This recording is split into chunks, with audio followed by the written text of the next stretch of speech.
Service Emergency Warning System from Atlanta, KEC-80. This test is conducted at approximately 11:30 each Wednesday morning, weather permitting. If this had been an actual emergency weather situation, the warning alarm would have been followed by an actual watch or warning. Reception of this broadcast and the warning alarm will vary at any given location. This variability, normally more noticeable at greater distances from the transmitter, will occur even if you are using a quality receiver in perfect working order. To provide the most consistent warning service possible, the warning alarm will normally be activated for warnings in selected watches within a 40-mile radius of your transmitter.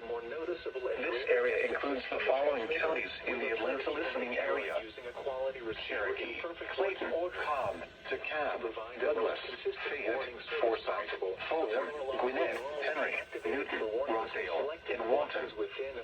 This concludes the weekly test of the warning alarm system. We now return to our normal weather broadcasting. Green, Hancock, Henry, Jasper, Jones, Lamar, Monroe, Morgan, Newton. The following reports of weather. Rockdale, Tolliver, and Walton. This concludes the weekly test of the warning We alarm now system. return to our normal weather We now broadcasting. return to our normal weather broadcasting. The following reports of weather temperatures.